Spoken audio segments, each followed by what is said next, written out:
Mega TV நேயர் அனைவருக்கும் இனிய பொங்கல் நல்வாழ்த்துக்கள். தை பிறந்தால் வழி பிறக்கும், இது நம்மளுடைய தமிழருடைய கருத்து. இந்த தை மாதத்தில் முதல் நாளில் உங்கள் குடும்பத்தில் எல்லாரும் ஆரோக்கியமாகவும் மன மகிழ்ச்சியும் மற்றும் உங்களுடைய திருமண உறவுகளில் பல ஆரோக்கியமான வாழ்க்கையும் மற்றும் அன்பும் உங்கள் குழந்தை பிறப்பும் மற்றும் எல்லாவித ஆரோக்கியமான புத்துணர்வு பெற உங்கள் அனைவரையும் வாழ்த்துகிறேன். தை மாதம் என்பது எல்லாருக்கும் தெரியும், நல்ல உடல் புத்துணர்வு பெறுற காலம். மார்கழி கடந்து தை வரும் பொழுது எல்லார் உடல்லையும் ஒரு புத்துணர்வு உருவாகும் என்பது எல்லாருடைய நம்பிக்கை.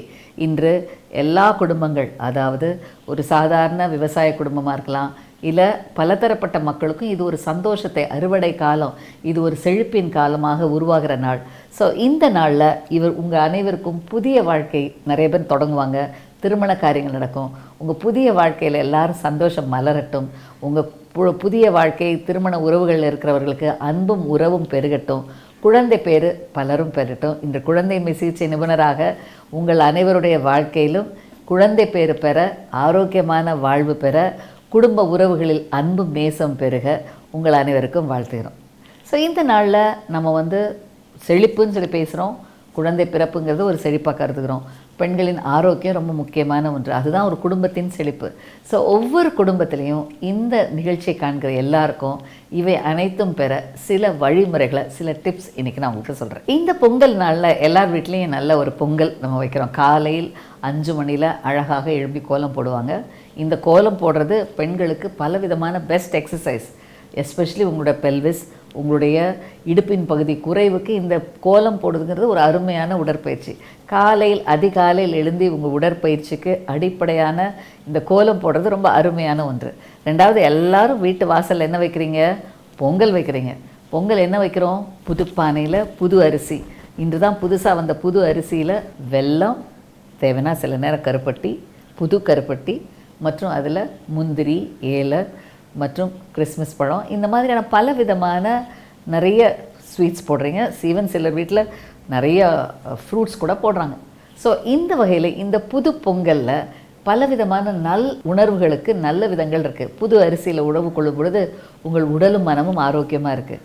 வெல்லம், இதில் இருக்கிற பலவிதமான அயர்ன், கால்சியம், இதெல்லாம் உடலுக்கு தேவையான சத்து. மற்றும் நீங்கள் சாப்பிட்ற எல்லா முந்திரி, திராட்சை, இது எல்லாமே உடல் மனம், முக்கியமாக பெண்களை பொறுத்த வரைக்கும் உங்களுடைய ஹெல்த்துக்கு ரொம்ப ரொம்ப முக்கியமானது. ஆண்களுடைய விந்தணுக்கள் இம்ப்ரூவ்மெண்ட்டுக்கும் இந்த திராட்சை, இவை அனைத்தும் உறைந்த நல்ல சிறந்த உணவு. ஸோ புது அரிசியில் சாப்பிட்ற பொங்கல் உங்கள் உடல் வளத்தை ஆரோக்கியமாக வைக்கிறது. அதிகாலையில் சூரிய உதயமாகும் போது தான் இன்றைக்கி நம்ம பொங்கல் வைப்போம். எல்லார் வீட்டு வாசலையும் பொங்கல் வைக்கிறோம். இந்த பொங்கல் அதிகாலையில் சூரிய வெளிச்சம், நம்மளோட விட்டமின் டி நம்ம உடலுக்கு ஆரோக்கியத்துக்கு தேவை. பெண்களுக்கு முக்கியமாக கருமுட்டைகள் வளர்ச்சி, பிசிஓடி இருக்கிற பெண்களுக்கு விட்டமின் டி கொடுப்பதன் மூலமாக இன்சுலின் ரெசிஸ்டன்ஸ் குறைவாகிறது, ஹார்மோன் லெவல் சீராகிறது, கருமுட்டை வளர்ச்சி சீராகுது. ஸோ இந்த விடிகாலையில் எல்லாரும் சூரிய வெளிச்சத்தை பெறும்போது விட்டமின் டி பெறுறோம். ஆண்களுடைய விந்தணுக்கள் உற்பத்தி திறனுக்கும் அதனோட உயிரோட்டத்துக்கும் இந்த விட்டமின் டி தேவை. ஸோ இந்த நாளில் நீங்கள் அதிகாலை சூரிய வெளிச்சத்தை பார்க்கும்போது, சூரியனின் வெளிச்சம் உங்கள் உடலில் படும் பொழுது இந்த நன்மைகளை நீங்கள் பெறுகிறீங்க. இந்த நன்மைகள் இன்னும் பெற வாழ்த்துகிறோம். ஸோ இந்த வகையில் இந்த நாளை ஆரம்பிக்கும் பொழுது உடற்பயிற்சி, ஆரோக்கியமான உணவு மற்றும் உங்களுடைய கருத்தரிப்புக்கு தேவையான நல்ல விதமான சத்துணவுகள் மற்றும் உணர்வுகள், அதாவது நம்மளுடைய வெளிச்சத்திலிருந்து கிடைக்கிற விட்டமின்ஸ், இவை அனைத்தும் உங்கள் உடல் ஆரோக்கியத்தை சீர்படுத்தும், ஹார்மோன்ஸை சீர்படுத்தும், கருத்தரிப்பதற்கு உகந்ததாகும். அதனால தான் இது ஃபெர்டிலிட்டி மந்த்னு சொல்கிறோம். ஸோ இந்த மாதத்தில் இன்று நம்ம பண்டிகை கொண்டாடுவோம். உற்றார் உறவினர் எல்லாரும் சூழ்ந்து இருக்கும்போது ஒரு மனதில் சந்தோஷம், திருப்தி, அமைதி, குறிப்பாக ஈவன் சாதாரண ஜனங்கள் வீட்டில் கூட இன்றைக்கி ஒரு அறுவடை காலம், ஓரளவு பண வருமானம் உள்ள மன திருப்தி, எல்லாரும் புத்தாடை உணைந்து உடை உடுத்தி சந்தோஷத்தோடு இருக்கும் பொழுது மனதில் சந்தோஷம் கொடுக்கறது. இந்த சந்தோஷம் கண்டிப்பாக உங்களுடைய ஸ்ட்ரெஸ் லெவலை குறைத்து மன ஆரோக்கியத்தோட குடும்பங்களில் அன்பும் நேசமும் ஆரோக்கியமும் வளர்வதற்கு அடிப்படையாக அமைகிறது. ஸோ உணவு மற்றும் உங்களுடைய உடல் மன ஆரோக்கியத்தை குறிப்பாக இந்த நாளில் மேம்படுத்துகிற ஒரு நாள். ஸோ இன்று நம்ம நாட்டில் இந்த பொங்கல் நாளில் நீங்கள் எடுத்துக்கொள்ள வேண்டிய ஒரு முக்கியமான தீர்மானம், அதாவது இன்றைக்கி உங்கள் குடும்பத்தில் செழிப்பு வருகிறது, அன்பு வருகிறது, நல்ல ஒரு வழிபாடுகளில் உங்கள் மன திருப்தி ஆகிறது, உடல் மன ஆரோக்கியம் சீரான நல்ல உணவு வகைகளை சாப்பிட்றீங்க. ஆனால் இதற்கு அடுத்த கட்டமாக ஒரு முக்கியமான ஒன்று உங்களுடைய குடும்ப உறவுகள், குறிப்பாக கணவன் மனைவி உறவுகளில் நிறைய குடும்பங்களில் ஏற்படுற பிரச்சனையே சீரான அவங்களுக்குள்ளே உள்ள ஒரு நல்ல ஒரு உரையாடல் இல்லை. இன்றைக்கும் என்கிட்ட வர்ற பல அதிருப்தியான குடும்பங்களில் இருக்கிற அடிப்படையான விஷயம், என் ஹஸ்பண்ட் எனக்கு டைம் கொடுக்கறதில்ல, என் மனைவி என்னோட சரியாக உட்காந்து பேசுகிறதில்ல, குழந்தைகள் தாய் தகப்பன் எங்களோட சேர்ந்து பேசுகிறதில்ல.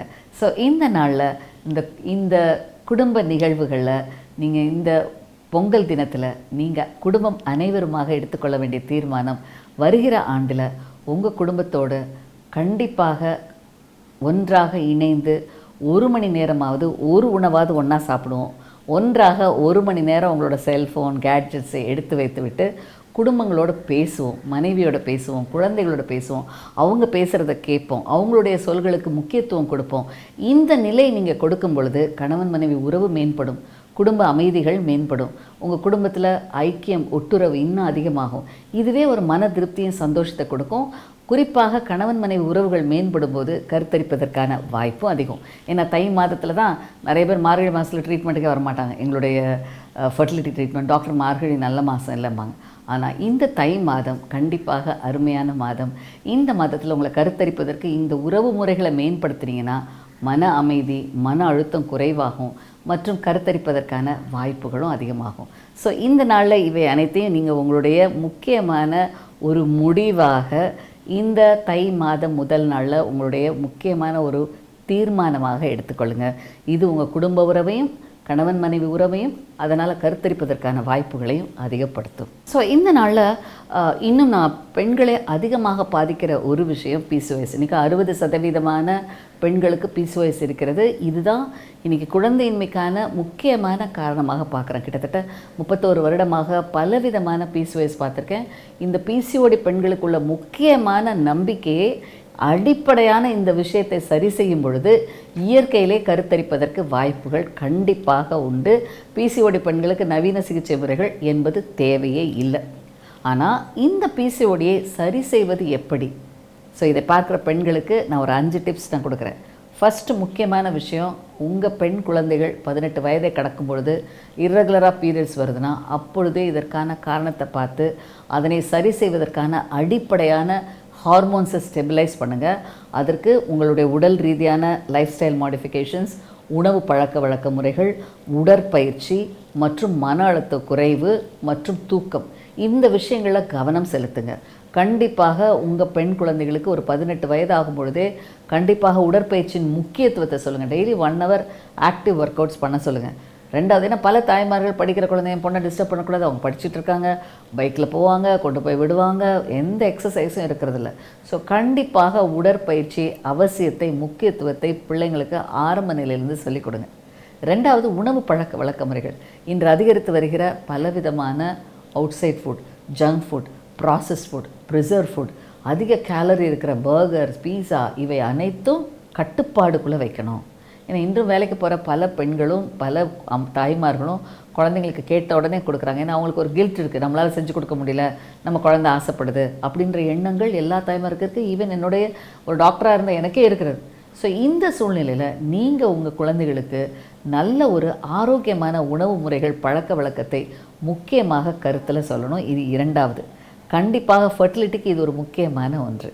மூன்றாவது முக்கியமான விஷயம், அவர்களுடைய உடல் எடையை சீராக்க வேண்டும். இன்றும் அதிகமான எடை இருந்தால் குழந்தைகள் எடையை உடல் உயரத்துக்கு ஏற்ற அளவில் குறைப்பதற்கான வழிமுறைகளை சொல்லுங்கள்.